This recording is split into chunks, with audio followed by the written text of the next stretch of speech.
Bueno, muy buenos días para todos los que están entrando a este foro virtual que tenemos en 5 días. Mi nombre es Samuel Acosta, soy el editor general del diario 5 días y es un gusto para nosotros tener este espacio donde habitualmente abrimos un foro virtual para poder conversar con un agente del sector económico, ya sea el sector financiero, del sector industrial, del sector de agroganadería. En este caso vamos a hablar del mundo inmobiliario porque estamos viendo realmente un desarrollo muy importante en nuestro país y queremos tener un poco las perspectivas de lo que ha sido o lo que está haciendo ya el cierre de este 2024, qué podemos esperar para el 2025 y consideramos que era importante poder tener esta charla. Así que le agradezco a toda la gente que se está conectando. Este es un espacio exclusivamente reservado para los suscriptores de 5 días, para aquellos que son nuestros lectores. Es un espacio cerrado, así que siéntanse privilegiados de poder tener este momento de poder conversar y tener un espacio, una especie de networking virtual. Hoy con nosotros está el socio director de Eivisa, que es una de las principales desarrolladoras inmobiliarias en nuestro país, que tiene ya una larga trayectoria. Está con nosotros Gonzalo Facas, él es el socio director justamente de esta empresa, es licenciado en Administración de Empresas, máster también en Administración de Negocios, y que tiene un conocimiento muy acabado de cómo se está moviendo el sector inmobiliario en nuestro país y sobre todo cómo se están moviendo las inversiones en este sentido. Así que ya para entrar en materia, porque ya tenemos a mucha gente que está conectada y más otra que va a seguir ingresando en los próximos minutos, les saludo a Gonzalo que ya está con nosotros y que gentilmente accedió a poder conversar esta mañana. Hola Gonzalo, ¿cómo estás? Buenos días. Buenos días, un placer siempre estar con ustedes con el diario 5 días y no me canso de decir el diario que leo todos los días, ¿no? Mm. Muchas gracias, Gonzalo. Gonzalo, la dinámica que queremos hacer y también explicarle a toda la gente que se está conectando es, bueno, tengo algunas iniciales preguntas sobre cómo está el movimiento inmobiliario en nuestro país, las perspectivas que hay, pero también queremos dejar abierto para que la gente en el chat de este Zoom pueda ir dejándonos sus preguntas. Entonces, mientras nosotros vamos conversando, para hacer de forma súper ordenada, aquel que tenga alguna consulta, algún tema específico que quiera consultar y que podamos de alguna manera despejar, vamos a ir mirando cada tanto el chat y ir respondiendo hasta tanto podamos despejar todas las dudas. Así que esa es la manera en la que vamos a estar eh, desarrollando un poquito este foro. Y arranco con esto. A ver, Paraguay este año va a crecer, según los datos del Banco Central del Paraguay, en un 4%. Incluso hubo un ajuste al alza y estamos viendo una dinámica económica muy interesante en diversos rubros, ¿verdad? Y específicamente en el sector inmobiliario, la pregunta es, ¿cómo lo están viendo ustedes? Como desarrolladores, como un poco si esta cuestión de arrastre o de recuperación de la construcción en general también está acompañando al desarrollo inmobiliario. Así que para entrar en materia, un primer análisis de cómo ya ahora, casi al cierre de noviembre, en el sector inmobiliario están viendo el cierre de este 2024, Gonzalo. Bueno, Paraguay realmente está muy bien, pero no el 2024. Hace muchos años que Paraguay viene con un recorrido de una estabilidad macroeconómica que nos ha permitido tener todo este crecimiento del sector inmobiliario, este cambio de fisonomía de la ciudad, este cambio que percibe la gente cuando llega a Paraguay después de 10 años que no ha estado acá, es gracias a esta estabilidad macroeconómica que nos permite pasarnos el 95%, como siempre digo, nuestro tiempo trabajando y un 5% dedicado a contingencias que todo el mundo tiene, pero hay economías muy cercanas que es al revés, es a la inversa, se pasan el 95% del tiempo en contingencias y solamente un 5% del tiempo trabajando. Paraguay nos ha permitido con esta estabilidad macroeconómica de 20 años, tener este crecimiento en el sector que se puede observar mirando el skyline de la ciudad, mirando el horizonte de la ciudad, se puede notar cómo ha crecido enormemente la ciudad. El 2024 es un buen año con algunos detalles muy claros, como la consolidación de este segmento de primera vivienda cerca de esta zona del eje corporativo, que le llamamos ya zona del eje corporativo, en algún momento se llamaba nuevo eje corporativo, ya le decimos eje corporativo porque el 40% de los metros cuadrados de oficinas corporativas de Asunción están acá en esta intersección, entre la intersección de las avenidas Santa Teresa y Aviadores del Chaco. Entonces, ya no le podemos decir nuevo eje corporativo, sino el eje corporativo de Asunción.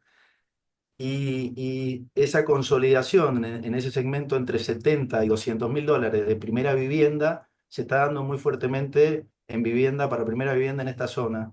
El tráfico ha pasado a ser un tema muy relevante en Asunción y la gente quiere una mejor calidad de vida, quizás resignando metros cuadrados de vivienda, pero viviendo más cerca de su lugar de trabajo y tener una mejor calidad de vida. La ciudad le amplía un poco y todos los servicios que presta hoy toda la zona del eje corporativo le amplía esa unidad compacta. Para estar en ese segmento entre 70 y 200 mil dólares tiene que ser una unidad compacta, ¿no? En metros cuadrados estamos hablando de unidad poco compacta.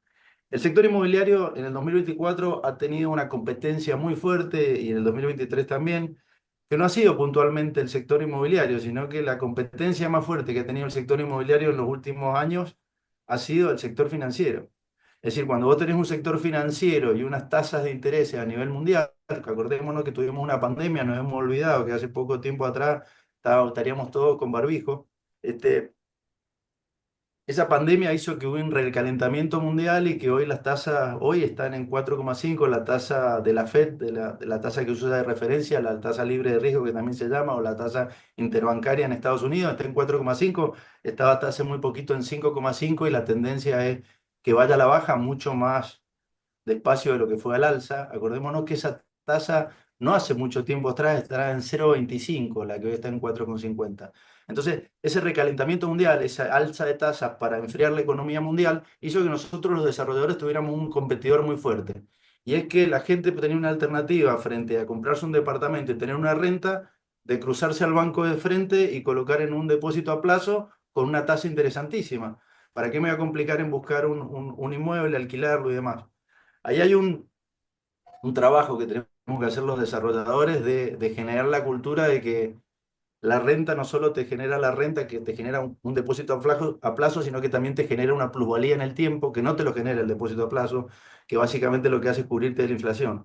Pero nos queda ese camino por recorrer y ese camino de generar esa cultura en que la gente se dé cuenta de la diferencia en el largo plazo entre colocar enfrente. Ahora, lo que veo como tendencia, ya hablando como tendencia del 2025, es que va a seguir esta tendencia a la baja, como dije antes, no tan rápida como pensábamos. Este escenario de Donald Trump ganando las elecciones nos deja muy claro cuáles van a ser los escenarios que van a suceder. Lo que no está tan claro es con qué rapidez y con qué impacto o con qué volumen se van a dar esos cambios, pero sí están claros cuáles van a ser los cambios, cuáles van a ser los escenarios que se nos van a presentar. A Paraguay, como arranqué diciendo, todo este trabajo de muchos años en una conducta macroeconómica impecable, lo ha llevado en julio del 2024 a ser grado de inversión. Y para mirarlo del sector inmobiliario, ¿qué implica ser grado de inversión? Y bueno, yo creo que a nivel de tasas, y acá ya hablando de las tasas que paga el país, no va a haber grandes cambios. Pensemos que la emisión que hizo Paraguay, la última emisión que hizo Paraguay en febrero del 2024, ya estaba pagando tasas de un país grado de inversión y estaba con un riesgo país muy similar al de Uruguay y al de otros países con grado de inversión. La diferencia es que la evidencia internacional muestra que todos los países, a partir de que son grado de inversión, tienen un crecimiento importantísimo. Y no tiene por qué Paraguay ser la excepción. Entonces, si uno mira lo que es los últimos 10 años de inversión extranjera directa de Uruguay, estamos arriba de los 3.000 millones de dólares al año, mientras que Paraguay el año pasado tuvo 240. Eso es lo que se viene por delante y en nuestro sector es importante ponerse a mirar lo que han sido los aumentos de los precios de los metros cuadrados en los países luego de 5 o de 10 años de haber logrado el grado de inversión. Eso es lo que nos tiene que interesar. ¿Sí?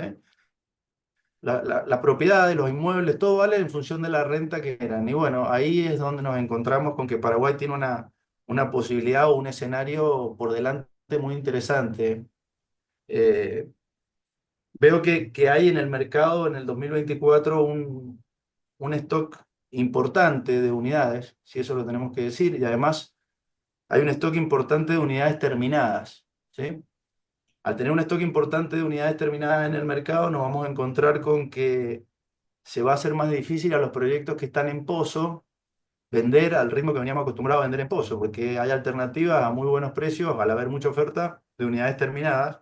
Eso tenemos que ser conscientes los desarrolladores y tenemos que ser conservadores en cuanto al apalancamiento o no estar siendo tan optimistas en el nivel de preventa que van a tener los proyectos para ir adelante con las obras. Eh, vamos a ver que la oferta que hay de departamentos acá en la zona eh, del eje corporativo va a ser que bajen los alquileres en zonas menos premium, ¿sí? Y va a hacer que la gente se mude más cerca de su lugar de trabajo.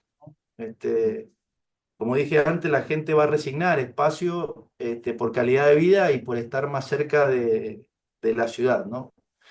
No sé si con eso yo un poco te Sí. respondo tu pregunta del contexto 2024 y lo que empiezo a visorar para el 2025. Te podría comentar lo que veo también de lo que nos impactan los países vecinos, si te parece. Sí, sí, no, Veo, realmente no, un pantallazo sumamente interesante. Ahí tocaste, a ver, varios temas. Tocaste el tema de las tasas, hablaste lo del tema de la oferta y la demanda que hay actualmente y cómo eso está impactando en tema de los precios. Un dato que nosotros, conversando con la gente de la municipalidad, nos habían comentado, creo que son como 200 proyectos más o menos aprobados que hay en los últimos tiempos de edificios, ¿verdad? En Asunción. Y quizás eso es lo que estamos viendo. Nosotros acá desde el Paseo Galería, donde está nuestra oficina, vemos muchas torres, digamos, que se están levantando. Y ahí uno se pregunta lo que me parece un tema muy importante lo que tocaste, Gonzalo, de la velocidad de la venta de los productos, ¿verdad? Porque ya hay muchos productos que están terminados, hay muchos productos que se están desarrollando, que se están construyendo. ¿Eso qué va a implicar? Que a partir del año que viene y los subsiguientes años el ritmo de crecimiento va a ser un poco más lento, pero sí sostenido, va a impactar en los precios. ¿Cómo lo ves a esa cuestión de una oferta mucho más amplia ya a partir de ahora? mira, lo primero que me gustaría dejar muy claro, que no lo mencionaste vos, pero está latente ahí y un poco implícito en tu pregunta, es que hay mucha gente que habla de sobreoferta o de burbuja inmobiliaria, ¿no? Por ver la Exacto. cantidad de torres que hay alrededor del eje corporativo. Lo primero que quiero dejar muy claro es que no hay ninguna burbuja inmobiliaria, por dos razones. La primera, porque se va consumiendo todo lo que se construye, y lo segundo es que todos esos proyectos que vemos, una avenida como Molas López es un ejemplo concreto del cambio radical que ha tenido y la cantidad de proyectos que hay en obra, son todos proyectos que están financiados con fondos propios o con preventa. No veo un mercado como sí se ha dado en otra economía, de una cantidad de obras haciendo totalmente apalancadas, o decirlo de una manera más fácil, endeudadas, o sea, tomando líneas de crédito de los bancos. No veo una burbuja inmobiliaria, no veo esa situación.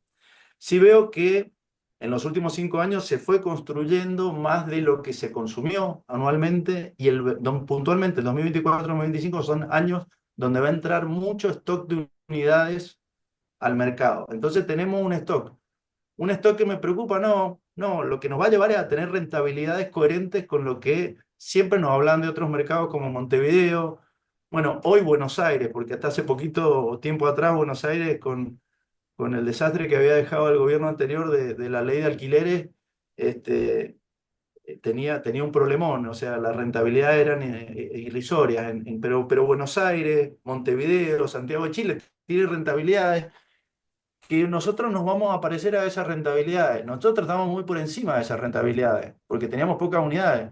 A nosotros nos parece que siempre estuvo este eje corporativo, pero en esta oficina donde estoy yo, estamos a partir del 2018. Antes no había oficina. Yo antes estaba en un dúplex haciendo oficina como oficina corporativa, un dúplex que estaba dedicado a vivienda enfrente al Banco Central. O sea, entonces, el mercado se va reacomodando, ¿sí? Entonces, yo veo que no hay una burbuja inmobiliaria, veo que van a haber cambios. ¿Y los cambios cuáles son? Y sí, se va a ocupar obviamente primero lo que está en la zona premium. Yo llamo zona premium no necesariamente a que sea más cara, sino la zona donde hay mejor calidad de vida, ¿sí? Ujú. Si estoy más cerca de mi trabajo, hay algo que es muy concreto. Hay tres grandes polos de oficinas corporativas, de metro cuadrado de oficinas corporativas en Asunción. Está el centro antiguo, que tiene un poquito más del 30%. Está la zona de Villamorra, la zona del edificio del Citibank y todos los edificios que se construyeron a partir de ese, alrededor de esa zona, que tiene un poco más de el 25% de metros cuadrados, y acá el eje corporativo que tiene 40% de los metros cuadrados. Entonces, cerca de esa zona, obviamente con diferencia, el precio en el centro antiguo es la mitad de lo que es acá en el eje corporativo, el valor del metro cuadrado de alquiler de oficina corporativa. Entonces, cerca de esa zona o de esa calidad de trabajo, y se van a alquilar rápidamente. Ya más lejos va a costar más, ¿sí? Este, hay un tema que lo mencioné recién, que es la Argentina, y que todos estos años nos ha traído mucho inversor. Pensemos que en ese segmento que arranqué diciendo que es el 80% de la demanda hoy, que es ese segmento entre 70 y 200 mil dólares, departamentos entre 70 y 200 mil dólares, eso es el 80% de la demanda. Por suerte también es el 80% de la oferta, o sea, casi todos los desarrolladores están construyendo en ese segmento para que sea coherente la oferta con la demanda, que sería otro tema preocupante, pero no debe serlo porque estamos bien ahí. Ahora, en ese sector del 80% de la demanda, el 75% son inversores. O sea, no, hay solamente un 25% de usuario final o de personas que compran para vivir. El resto son personas que compran para tener una renta. En Y ese Gonzalo, escenario, porque sí, tocaste un tema, me parece importante, porque eso un poco, si están comprando para invertir, eso de alguna forma despeja un poco estos fantasmas, es decir, llega la noche y vemos luces apagadas, ¿verdad? Sí, porque obviamente no son gente que está ocupando propiamente, está viviendo en esa unidad. absolutamente. Yo quiero alejar los fantasmas. Creo que va, y cuando bajen las tasas, de hecho, hoy hemos estado vendiendo muchísimo en los últimos años a la Argentina, ¿sí? Al mercado argentino. Nosotros tenemos que agradecer que Paraguay tuvo la mejor gerenta de marketing los últimos 20 años, que es Cristina Kirchner. Gracias a Cristina Kirchner nos llenamos de argentinos acá en Paraguay, ¿no es cierto? Porque si no hubiera estado Cristina Kirchner, no hubiéramos tenido la cantidad de argentinos que han venido acá a Paraguay a invertir. Entonces, eh, el, el, el escenario va a cambiar un poquito, porque van a bajar las tasas, y el señor que se cruzaba al banco de enfrente a renovar su CDA se va a encontrar con dos situaciones. La primera es que va a tener el mismo valor de plata que puso en su momento, originalmente. Y el segundo tema con el que se va a encontrar es que quizás no le van a dar ni la mitad de la tasa que le estaban pagando antes. Y ese señor va a venir y va a decir: "Ah, ahora sí lo voy a llamar a Gonzalo Facas porque me interesa comprar un departamento y tener una renta. Y vamos a dejar de tener el porcentaje tan grande de inversores de Argentina, y vamos a empezar a tener inversores locales interesados. Es a lo que tenemos que apuntar. Otro Claro. mercado al que estamos apuntando fuertemente, porque también le tenemos que reconocer el trabajo de marketing a Evo Morales, es Bolivia. La situación que está atravesando Bolivia hace que haya un montón de bolivianos tocando el timbre y viendo cómo hacer. Estuve en Santa Cruz de la Sierra la semana pasada y tuve un déjà vu. Vi una situación de colas de autos para cargar combustible. Tuve una sensación de estar en la Argentina hace unos años atrás, pero no por características similares, sino por esa sensación de no ver luz al final del túnel. Cuando vos ves los que son candidatos a gobernar, te preocupa muchísimo la situación de Bolivia. La gran diferencia es que el argentino es un coleccionista profesional de dólares desde que nace. Pues como nunca nuestra moneda valió nada, siempre ahorramos en dólares y coleccionamos dólares, por decirlo de alguna manera. Mientras que el boliviano no, el boliviano está muy parado en su moneda, y hoy se encuentra con un problema de que el país no tiene reserva y no tiene cómo transformar esa moneda de Bolivia en dólares para poder comprar, ¿no? Es decir, no hay tanta plata en caja de seguridad. En algunas ciudades hay otras que más, pero bueno, esa es una situación con la que nos encontramos. Entonces digo, a lo mejor el 2025 es un año para dejar de estar haciendo tanta pauta y tanto foco en la Argentina, porque la Argentina, que no lo podemos dejar de tener en cuenta, con esta desregulación que ha tenido de la ley de alquileres, se ha revertido totalmente la tendencia. En Argentina, el año 2024 ha habido el doble de alquileres tradicionales que lo que son alquileres temporales, cuando siempre era 6-1 el alquiler temporal versus el alquiler tradicional. El alquiler temporal es el alquiler por una noche, Airbnb, lo conocemos más conocido. claro, Ese era muy famoso. ¿Por qué? Porque la Argentina estaba barata. Ahora la Argentina está carísima en dólares. Argentina tiene una inflación muy alta en dólares. Entonces, el turismo ha desaparecido de la Argentina o se ha bajado fuertemente y hace que, y al mismo tiempo la desregulación de la ley de alquileres hace que haya un montón de oferta de alquiler y empiezan a tener vuelta en rentabilidad. Entonces, el argentino, que antes se tenía que tomar un avión y venir acá y confiar en comprarnos a nosotros, hoy puede tener la alternativa de comprar una unidad en el lugar donde vive y administrarla a él personalmente y tener una buena renta. Entonces, como resumen, es dejar de mirar tanto a Argentina y empezar a mirar a otros mercados como Bolivia y el mercado local, porque nos vamos a encontrar que con mucha gente que va a ir a renovar su CDA y se va a llevar una sorpresa que nos viene muy bien al sector inmobiliario. claro.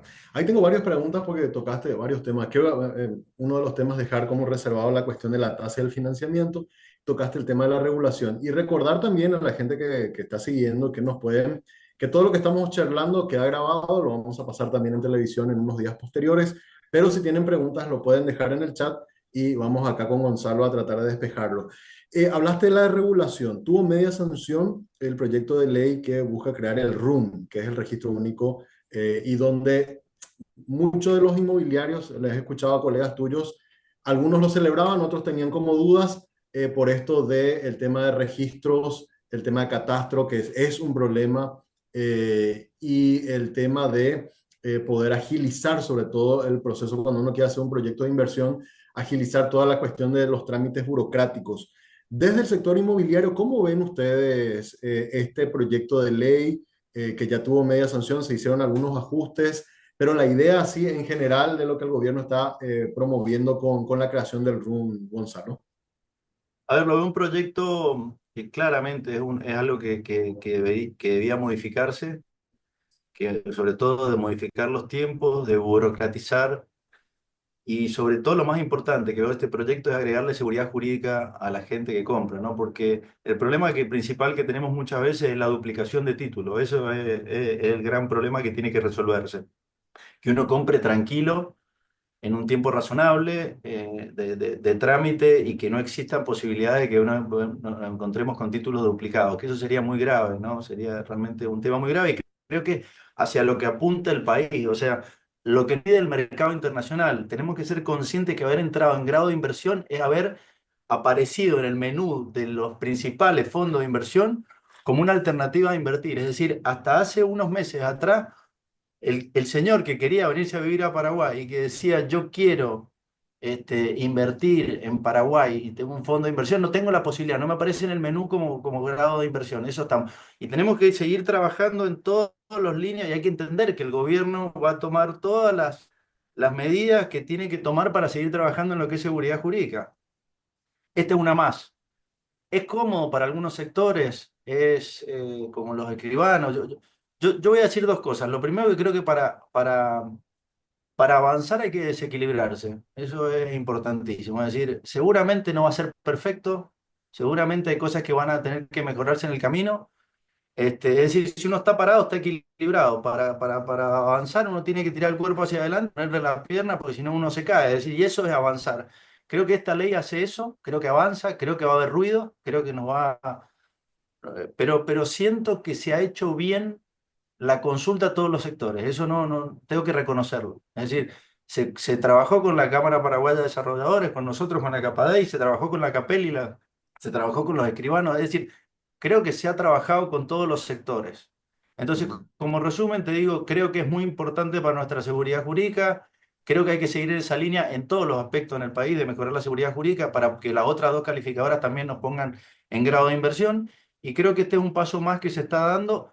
Vamos a tener cosas a mejorar, seguro, como todo, pero había que dar este paso. Claro.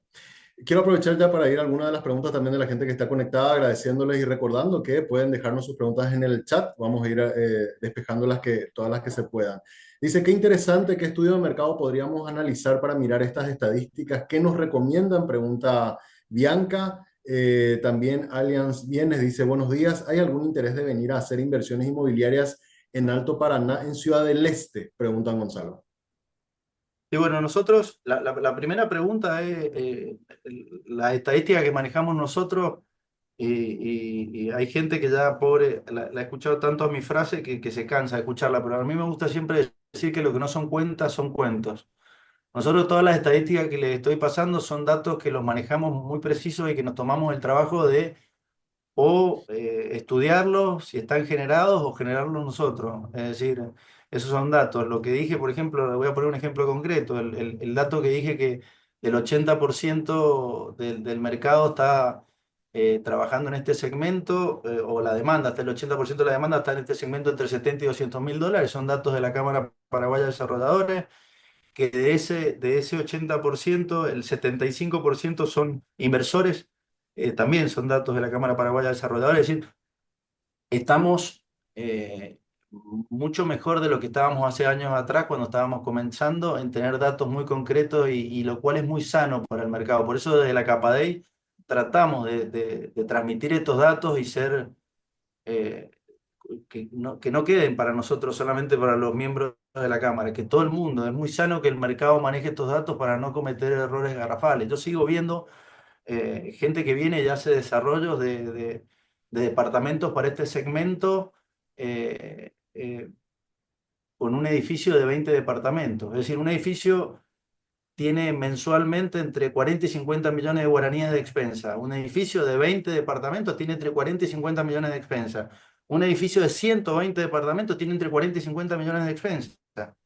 Entonces, es una barbaridad seguir haciendo edificios de 20 departamentos para este segmento porque la expensa te va a comer el 100% de tu rentabilidad. O no lo vas a estar alquilando por la barbaridad de expensa que va a estar. Entonces, digo, esto estoy poniendo un solo ejemplo de varios que podría poner para decir es muy bueno que se comparta la información y que todos trabajemos sobre datos concretos y ciertos para que no se cometan errores y que siga siendo un mercado sano. Eso es lo primero. Y lo segundo, con respecto a Alto Paraná, sí, es un mercado interesantísimo. Sigue siendo un mercado, a pesar de que ya, a ver, lo voy a decir de esta manera, es un mercado que dejó de ser el mercado de frontera, es un mercado que ya tiene su economía real, que no depende del comercio de frontera y que tiene una altísima población, una población con un alto poder adquisitivo.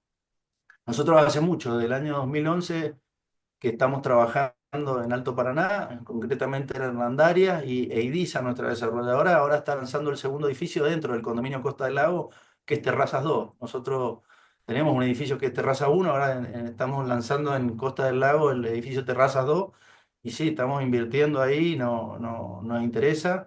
Uno va aprendiendo, como siempre, porque son mercados distintos. Eso de copiar y pegar lo que hacemos en Asunción, copiar y pegar y hacerlo en, en Hernandarias no corre.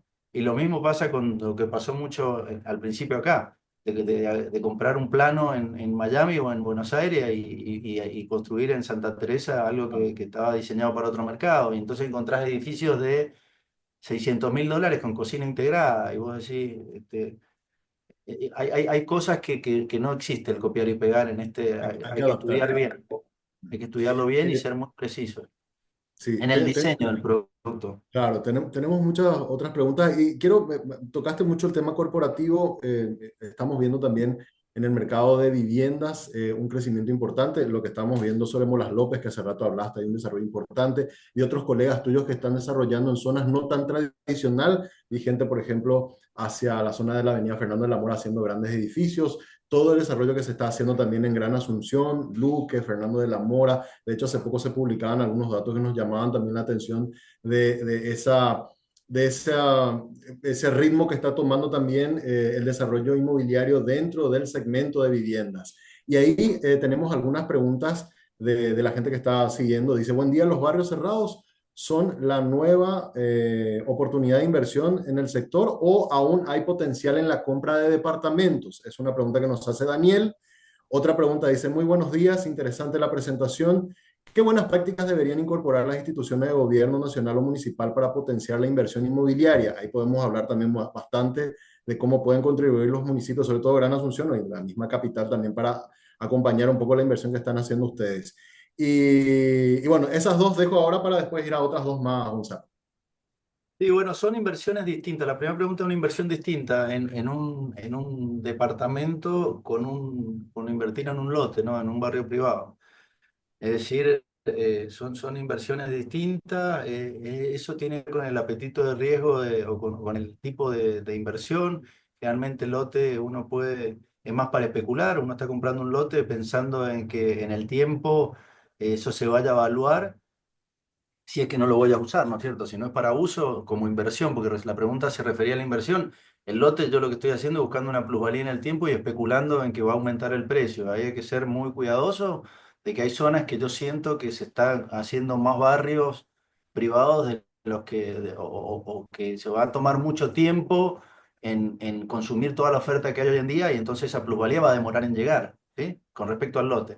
Mientras que el departamento es una situación distinta. El departamento es algo que uno lo puede alquilar inmediatamente, si es un producto terminado, si compra en pozo tiene que esperar ese tiempo, pero tiene la plusvalía entre pozo y producto terminado. Y nada, si es un producto terminado lo puede alquilar inmediatamente y empezar a tener una renta. La gran diferencia, y digo que este es un trabajo que tenemos que hacer todos los días los desarrolladores, la gran diferencia entre poner acá le llamamos CDA, ¿no? Un depósito a plazo, de poner $100.000 y vamos a hacer números redondos. Esos $100.000 que estoy poniendo en un plazo fijo o en un CDA, plazo fijo se dice en Argentina, acá se dice CDA, en un CDA que me dé intereses mensuales en una tasa del 6% para hacer números redondos, significa que me da todos los meses $500, ¿sí? Ahora, al final del año, yo voy y retiro $100.000. Y tengo que pedirle al señor del banco que me renueve la misma tasa, si es que la tasa sigue existiendo. Mientras que con el departamento, yo, si lo alquilé a $500 por mes, también recibí los $500 por mes que terminan siendo el 6%. La gran diferencia es que renuevo el alquiler, muy probablemente, igual, el alquiler no va a haber gran variación, como sí puede haber variación en la tasa. Y además este departamento ya al año no cuesta $100.000, cuesta más. Entonces, eso es lo que nosotros, ese trabajo de implicar esta diferencia y de generar la cultura de que el inversor no haga la cómoda de cruzarse al banco y renovar el CDA e invierta con nosotros, como pasan en toda la economía, es un trabajo que lleva tiempo. Es decir, toma su tiempo de generar esta cultura y nosotros somos nuevos en esto, porque todo este cambio de fisonomía de la ciudad se ha dado en los últimos años. Entonces, es el trabajo que tenemos por delante y el trabajo que es un desafío para el sector inmobiliario. Y la otra pregunta, si me recordás, estaba asociada al gobierno, ahora me acabo de acordar, sí. La verdad que, mira, eh, yo veo que el otro día lo dijo muy bien Raúl Constantino, el presidente de la Capadei. Hicimos un foro de la Cámara, que fue, por cierto, muy bueno, y Raúl lo resumió de una manera extraordinaria. Dijo, el gran problema que tenemos en el sector es que no tenemos problemas. Es decir, como que no le generamos problema al gobierno y eso hace, no cortamos ruta, no levantamos la voz en ningún lado. Es decir, y eso hace que no nos presten la atención que deberían prestarnos, si vos me decís. Hoy Paraguay tiene un 1,8% de su PBI de cartera hipotecaria o de crédito para la vivienda. Tenemos que dejar de hablar de crédito hipotecario porque hoy se usa mucho la figura del fideicomiso. El crédito para la vivienda, tenemos el 1,8% del PBI. Mientras que eh, economías como la chilena tienen el 20% de su PBI de cartera hipotecaria. Entonces, lo que quiero decir es, nos queda mucho camino por, sí, muchísimo camino por. Se han tomado medidas? No he visto ni una medida concreta. El programa Quiroga por A me parece que es algo que está bien, pero que no va a tener una incidencia fuerte en consumirse. De hecho, hasta que no amplíen el monto del programa, no veo que vaya a tener una incidencia fuerte en que realmente tengamos un aumento fuerte de la demanda. Lo que me sorprende es que hay tanta evidencia a nivel mundial de que todos los países desarrollados han seguido el camino de apostar en incentivar el sector de la construcción y el sector inmobiliario por la mano de obra que genera como medida para desarrollarse, que me sorprende que el gobierno, los últimos gobiernos no hayan tomado muchas más decisiones en este aspecto. Por ejemplo, medidas que tendrían un impacto enorme y volver a permitirnos a todos que se puedan desgravar del impuesto a la renta la compra de inmuebles, que nos lo quitaron o sea, no solo no nos han apoyado, sino que nos ponen hacen que la gente no, a fin de año no diga, che, en vez de voy e invierto en un CDA, esos intereses no pagan, por decirlo de alguna manera, impuesto a la renta. Ahora, me compro un departamento y no lo puedo desgravar de mi impuesto a la renta. Una vez cada 5 años es lo que dice ahora la ley, que antes todos los años los que tenían utilidad decían voy a invertir en un inmueble para desgravar de impuesto a la renta. No hay un fondo de garantía porque los bancos, para desempleo, que los bancos veo que están muy cuidadosos, podría decir, cuando las carteras de crédito a la vivienda tienen unas tasas de mora bajísimas, los veo a los bancos todavía muy cuidadosos y sin un incentivo eh, fuerte de hacer crecer mucho más las carteras de crédito a la vivienda. Entonces, como resumen, te diría, hay días que me levanto optimista, pero son mucho más los días que me levanto pesimista con respecto a poder tener un apoyo por parte del gobierno. Claro. Ahí te dejo una pregunta picando antes de ir a las preguntas de la gente también, porque tocaste el tema de tasas y de lo que representa el crédito, en el financiamiento bancario. Eh, el dato, por lo menos que vimos, el último boletín, habla de que el crédito para el sector de la vivienda, ponerle, está más o menos apenas el 4% del total del crédito bancario. Estamos hablando de una cartera de crédito alrededor de más de 20.000 millones de dólares. Y es llamativo que tenga tan poca participación dentro del share del mercado, porque la tasa de interés no pasa, es incluso por debajo del promedio de la tasa de mora. O sea, nosotros tenemos una tasa de morosidad en el sector bancario de alrededor del 3% y la tasa de mora en el sector de la vivienda incluso es más baja que eso. Con lo cual, riesgo yo no noto, Gonzalo. Entonces ahí quisiera entender qué es lo que pasa, o qué análisis tienen los bancos. Por eso es que son todavía como muy conservadores al hacer o al ofrecer productos de financiamiento de más largo plazo y de mayor facilitación como para hacer crecer ese negocio habiendo tanto potencial. Eso te dejo como picando como pregunta. Y alguna pregunta que hace la gente también, dice acá, buenos días, ¿cuál es la mirada de Gonzalo para el comprador usuario final? ¿Acompaña la actualización de ingresos a la posibilidad de adquirir una unidad de más de $100.000? Una pregunta. Otra dice Julia Jiménez desde Capadei, ¿tienen datos certeros sobre el porcentaje de inmuebles que son los que se venden para inversión, como los que se compran para vivienda y qué porcentaje de todo esto se construye o alquila? Algo de eso hablaste al principio. Y una más, dice, buen día, conversado el rubro con la Municipalidad de Asunción si habrá un ordenamiento en el tráfico y en las infraestructuras para absorber todo lo que está por venir. Si la ciudad no está cómoda, será difícil vender los desarrollos inmobiliarios. Son algunas preguntas que dejaron picando también acá, Gonzalo. Bueno, a ver, vamos, voy a ir por la última. La verdad que la Vamos, vamos, última es muy vamos. concreta. La Organiza. última es muy concreta. Te voy a responder, perdón, voy a cambiar. Te voy a responder. Yo creo que el gran problema que tenemos en el sistema financiero, que no haya mayor motivación, es que casi todo el sistema financiero tiene los depósitos a la vista, es decir, a corto plazo. Y no tenemos depósitos a largo plazo, y bueno, y ahí de vuelta, el gobierno es donde debería decir yo destino tanto, ha hecho un trabajo muy bueno, la FE viene haciendo un trabajo muy bueno, pero creo que podría flexibilizarse. Y la verdad es que si vos ves los balances de los bancos de los últimos años, vienen creciendo, creciendo, creciendo, no sé, al final del día somos todos mamíferos, tenemos 24 horas y por más que, y nada, y si te va bien, no sé por qué cambiaría. Los balances son extraordinarios, crecen todos los años y le está yendo bien. A lo mejor hay que ponerle un poquito de incentivo, de decirle tal porcentaje de la cartera tiene que ser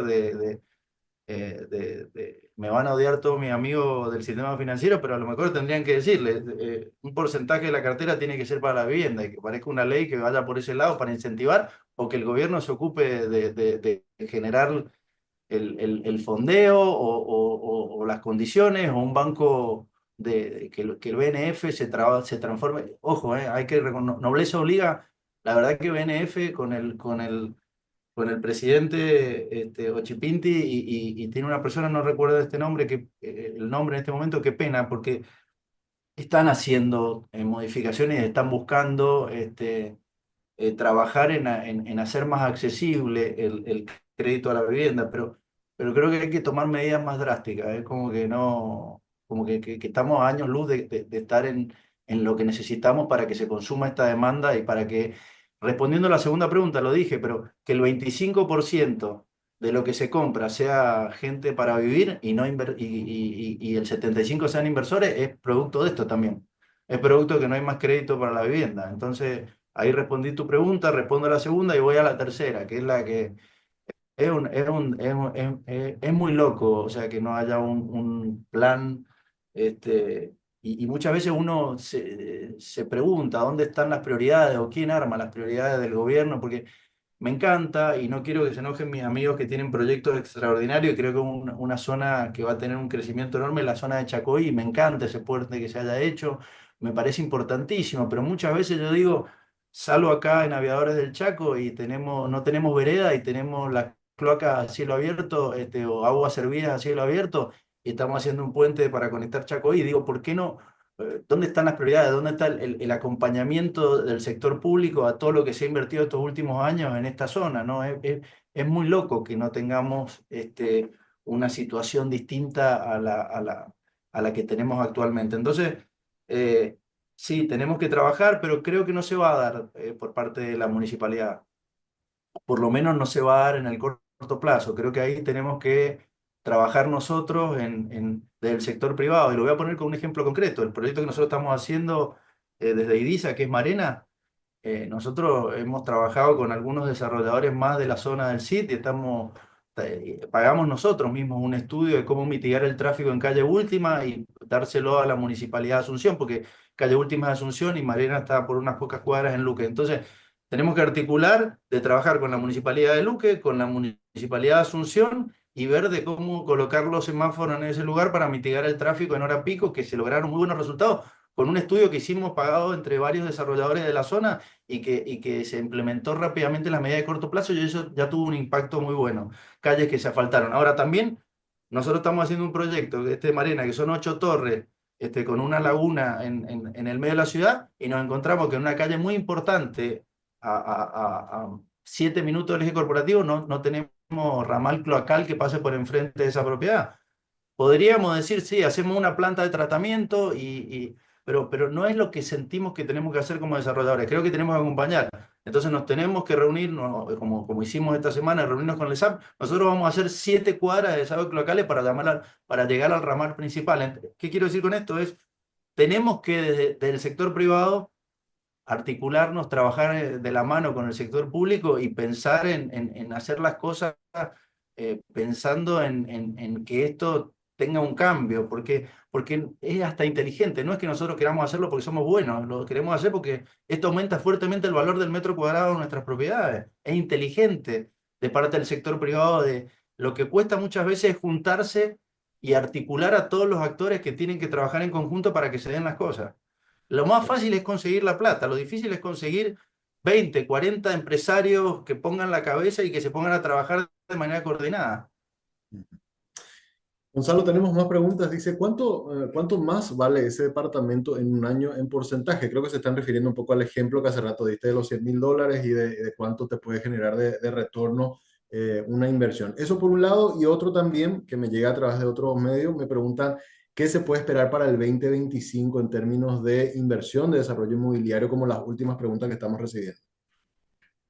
Bueno, a ver, la plusvalía, un tema tan...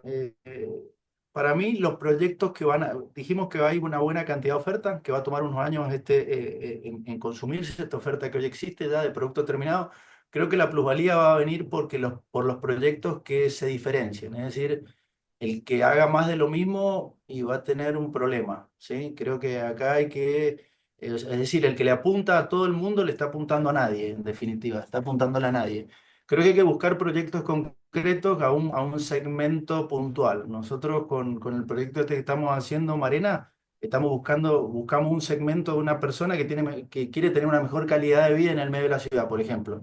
Entonces yo te puedo decir en mi proyecto concreto cuál es la plusvalía. No puedo hablar de una plusvalía del mercado, pero sí en mi proyecto concreto, nuestro proyecto en Eidiza, que es Marena, y nosotros hoy estamos pensando que la plusvalía entre Pozo y de comprar hoy un departamento de $100.000, en el momento en que esté la laguna terminada en 17 meses, y yo veo una plusvalía por lo menos del 20% de ese valor.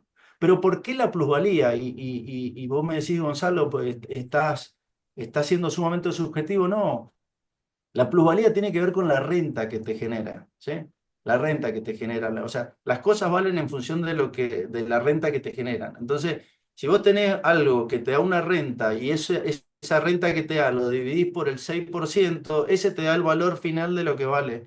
Entonces yo pienso que a los alquileres que se van a poder lograr en un escenario conservador, enfrente a una Crystal Laguna en la ciudad, dentro de 17 meses, cuando esté terminada, en función de la experiencia que ya tenemos, porque también es importante decirlo, que ya tenemos de los departamentos que hicimos en Bali 1, Bali 2, Bali 3, se llaman así los edificios en Aqua Village, enfrente a una Crystal Lagoon, y a nosotros nos dan la sensación que siendo conservadores y poniendo precio al 5% del valor de lo que se alquilaba allá, y nosotros estamos teniendo esa plusvalía en el precio del metro cuadrado. Eso es lo que hay que explicar. Entonces, no te puedo hablar de plusvalía en el mercado. De hecho, tengo dudas de determinados proyectos que vayan a tener plusvalía. Porque la plusvalía tiene que ver con la ubicación, tiene que ver con las terminaciones, tiene que ver con la infraestructura que existe en la zona y la cercanía de ese proyecto a donde se está viniendo la ciudad, a donde está la ciudad moviéndose, donde hay más cantidad de personas trabajando. Entonces, no es un tema así nomás de hablar de plusvalía en general. La plusvalía es por zona y hay que, de vuelta, basarse en datos muy concretos. Esa era la pregunta que me has hecho. No sé si había una más. Claro. Sí, y hay una última. Dice, ¿creen que los inversores buscan plusvalía o flujo de efectivo? Marena, ¿para qué público está apuntado o está pensado? Dice también acá, nos pregunta más, Metex. Bueno, nosotros tuvimos que tomar una decisión empresarial importante. Es decir, volvemos a lo mismo. Si querías apuntar a todo el mundo, no estabas apuntando a nadie. Nosotros tuvimos que tomar una decisión empresarial importante. Es decir, dijimos, ¿Marena va a ser un producto Airbnb friendly o va a ser un producto que va a permitir el alquiler temporal? Y sí, tomamos la decisión. Cuando vos tomás esa decisión, y sí, va a haber señores que querían comprar Marena para vivir y van a decir, che, yo no sé si a mí me convence tener al lado todo el día gente que vaya cambiando mi vecino todos los días. Pero cuando vos ves que el 80% de la demanda son inversores, la decisión es coherente. Es decir, yo le estoy apuntando a los inversores. Entonces, en alquiler temporal, que veo que es un tema que está saliendo muchísimo a la luz y que todos los desarrolladores, porque en todos los lugares del mundo el alquiler temporal, cuando estás en zonas bien ubicadas, tiene una rentabilidad mayor que lo que es el alquiler tradicional. El alquiler temporal lo veo como que todo el mundo está sacando la cuenta con el alquiler temporal como que todos fueran el mismo público. Y el alquiler temporal también tiene distintos públicos. Es decir, Marena no tiene solamente como público, y perdón que ponga mi ejemplo porque es el que más conozco, el del proyecto mío, pero Marena no solamente tiene el público del señor que viene de Formosa y quiere pasar una noche en Asunción, donde yo tengo que competir contra el Holiday Inn, tengo que competir contra el Splendor, contra el Darler, con los hoteles de acá de la zona del eje corporativo. No, Marena tiene como público a toda Asunción. ¿Quién no quiere pagar $40 la noche y ponerse en un departamento enfrente a una laguna como la de Aqua Village, pero acá en el medio de la ciudad? Entonces, yo saco mi cuenta de acuerdo al público que yo tengo y a la demanda que puedo tener. No es lo mismo un proyecto que esté en Molas López igual a otros proyectos donde ahí sí tengo que competir concretamente. ¿Qué le ofrezco yo de diferencia? Y lo único que me puedo diferenciar es en el precio contra el Holiday Inn o contra el Splendor. Entonces, como digo, la plusvalía, la rentabilidad, son temas que no se pueden tratar como un todo o como un número general, sino que cada proyecto es una situación específica. Y ese trabajo de uno a uno, sumado a lo que expliqué, de generar la cultura de que el inversor deje de estar posicionado en CDA y pase a estar posicionado en inmueble, es el trabajo que tenemos todos los desarrolladores y todos los que estamos en el sector inmobiliario por delante. Ese es el gran desafío que tenemos. Yo no te escucho ahora, Samuel, estás muteado. ¿Y las perspectivas para el 2025, Gonzalo? Bueno, la veo, el 20, dije mucho ya hoy del 2025, hablé de la Argentina para recordar, solamente no sé reiterativo, hablé de la Argentina, hablé de Bolivia, hablé del mercado local que van a empezar a bajar las tasas y vamos a tener gente que nos va a empezar de vuelta a tocar el timbre y a decir, quiero escucharte, antes no nos prestaban ni atención porque tenían su CDA con tasas altísimas, pero también veo mucho enfoque de todo el sector en el área de marketing muy enfocados en redes sociales. veo pocas alternativas de otro tipo de marketing. Recordemos que las redes sociales dentro de las 4P tradicionales de marketing es una de las P. Nosotros lo vemos como el marketing de las redes sociales. Y la verdad es que es un canal de promoción de una de las P de las 4P de marketing. Veo poca historia, veo poco contenido de lo que comunicamos. Veo que nosotros pensamos que estamos haciendo marketing por sacar una foto al edificio y ponerlo en redes sociales y gastar en pauta. También veo mucha gente metida ahí, como que ya confunde, como que atosiga la cantidad de información. Veo muy caro. El tarifario de Meta ha aumentado mucho, ¿no? Instagram, Facebook, pautar ha aumentado. Y cuando además todos competimos, entre nosotros hacemos que aumente más porque todos estamos pujando por el mismo cliente. Como resumen, veo un lead que para los que no, lead es un prospecto cada vez más caro, ¿sí? A la persona esa que tenemos que todos llegarle con la información cada vez más caro a través de las redes. Entonces creo que tenemos que ser creativos y buscar nuevas alternativas de cómo llegar al mercado. Veo mucho pautando en redes que tienen muy lindos números en cuanto a likes, pero no está el inversor ahí, el que tiene la plata, ¿sí? A mí todo mi entorno de marketing me trata de viejo porque uso Facebook, pero que todos usan, creo que ninguno tiene cuenta en Facebook, creo, pero yo me siento muy conforme con llegar al inversor que está en la edad que tiene el capital para invertir. Y veo que el 2025 va a ser un año donde van a empezar a desembarcar. Es decir, el 2024 en julio fuimos grado de inversión, pero están empezando a llegar las empresas a buscar. Ahora el desafío va a ser tener la TIR, porque el inversor que llega afuera te pide una TIR concreta, no te pide, che, esto es lindo, está cerca del shopping, a él no le interesa. A él le interesa tener una TIR concreta, una tasa interna de retorno concreta.